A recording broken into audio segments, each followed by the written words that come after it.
ఓం నమో నారాయణాయ నరదృష్టి నివారణ కాళభైరవాయ నమో నమః.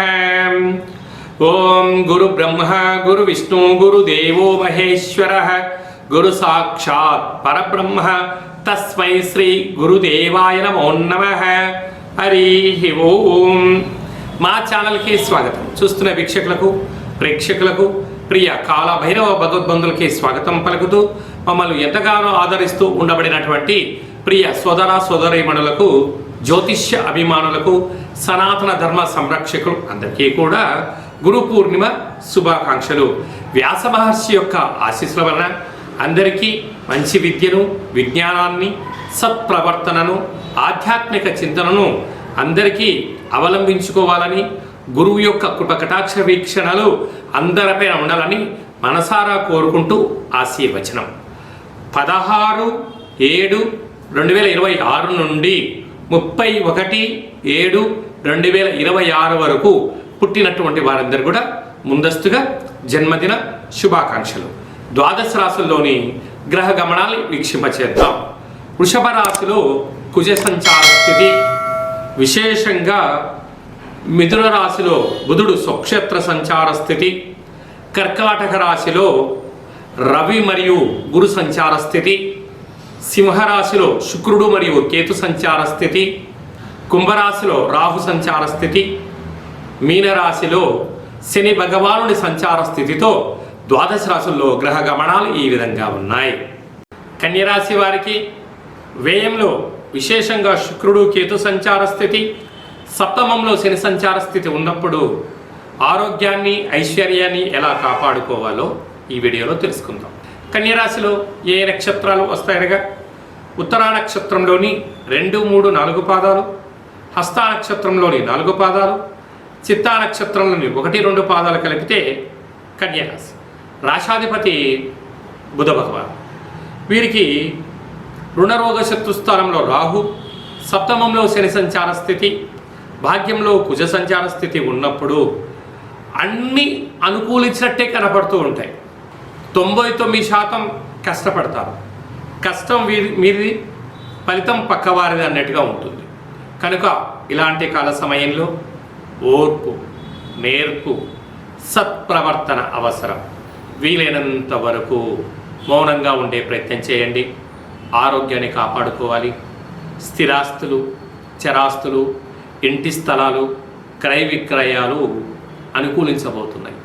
ఎన్నో సంవత్సరాలుగా మీరు కలలు కంటున్నటువంటి ఆ కళ ఇప్పుడు నెరవేరబోతుంది. కనుక ఇలాంటి కాల సమయంలో ఏకాదశి స్థానంలో ఏడాది తర్వాత రవి భగవానుడితో కలిపినటువంటి బృహస్పతి ఉండడం వలన దయచేసి అప్పులు ఇవ్వద్దు, అప్పులు కూడా తెచ్చుకోవద్దు. ఉండబడినటువంటి వాటితో సర్దుకపోగలిగినట్లయితే వీలైనంత వరకు ఆనందం, ఆరోగ్యం మీ సొంతం. లేకపోతే వెళ్ళిపోయిన ధనం, గడిచిపోయిన సమయం తిరిగి రాదు అని చెప్పి కూడా గమనించాలి. కనుక ఇలాంటి కాల సమయంలో వీలైనంత వరకు సత్ప్రవర్తన, ఆరోగ్య సూత్రాలు అవసరం అని చెప్పి గుర్తుపెట్టుకోవాలి. 21వ తారీఖున మనకు విశేషమైనటువంటి ఆషాఢ మాస శుక్లపక్ష అష్టమి. అష్టమి తిథి యందున కాళభైరవ స్మరణ ధ్యానం వలన సకల అష్టకష్టాలు తొలగిపోయి అష్టైశ్వర్యం కలుగుతుందని చెప్పి గమనించాలి. 25వ తారీఖున తొలి ఏకాదశి పండుగ.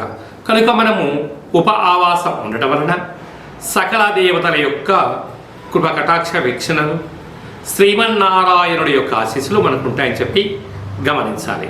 మనకు 29వ తారీఖున మనకు గురు పూర్ణిమ. కనుక వ్యాస మహర్షిని స్మరించడం, శంకరాచార్యుల స్వామి వారికి నమస్కారం చేసుకోవడము, తల్లిదండ్రులకు పాదపూజ చేసుకోవడము, పరమేశ్వరుడికి రుద్రాభిషేకం చేసుకోవడము చాలా ఉత్తమోత్తంగా భావించగలగాలి. ఈ సంవత్సరం విశేషంగా బుధవారం రోజు రావడం వలన మంచి విద్య, మంచి బుద్ధి, మంచి సత్ప్రవర్తన కలుగుతుందని చెప్పి గమనించాలి. అలాగనే మీ వ్యక్తిగత జాతకం తెలుసుకోవాలనుకుంటున్నారా? మీ యొక్క పేరు, పుట్టినటువంటి తేదీ, నెల, పుట్టినటువంటి సంవత్సరం, పుట్టిన సమయం రాసి ఈ కింది నెంబర్కు వాట్సాప్ పంపించగలరు. 100 సంవత్సరాల జాతకాన్ని రాసి పంపించి పుట్టినప్పుడు గ్రహ గమనాలు ఎలా ఉన్నాయి, ప్రస్తుతం ఎలా ఉంటున్నాయి, భవిష్యత్తులో ఎలా ఉండబోతున్నాయో మీకు సవివరంగా సంపూర్ణంగా తెలియజేయడం జరుగుతుందని చెప్పి గమనించాలి. అలాగనే చాలామందికి పుట్టినటువంటి కాల సమయంలో డేట్ ఆఫ్ బర్త్లు లేనటువంటి కారణం వలన పేరు యొక్క మొదటి అక్షరాన్ని అనుసరిస్తూ రాశిని తెలియచేస్తూ రమణ శాస్త్రం ద్వారా అనగా గవ్వళ ద్వారా కాళభైరవ ఉపాసన చేత భూత భవిష్యత్ వర్తమానాన్ని తెలియచేయడం జరుగుతుంది. ఈ కింది నెంబర్ని సంప్రదించి అపాయింట్మెంట్ తీసుకొని సంప్రదించగలరు. అందరికీ ఆ గురువు కృప కటాక్ష వీక్షణలు ఉండాలని కోరుకుంటూ మనసారా ఆశీర్వచనం. శతమానం భవతి శతాయు పురుష సతేంద్రియ ఆయుష్యేవేంద్రియే ప్రతిష్టతి ధనం ధాన్యం బహుపుత్రలాభం శత సంవత్సరం దీర్ఘమాయు సర్వే జనా సుఖినో భవంతు లోకా సమస్తా సుఖినో భవంతు సర్వం కాళభైరవ దేవతార్పణమస్తు. హరి ఓం.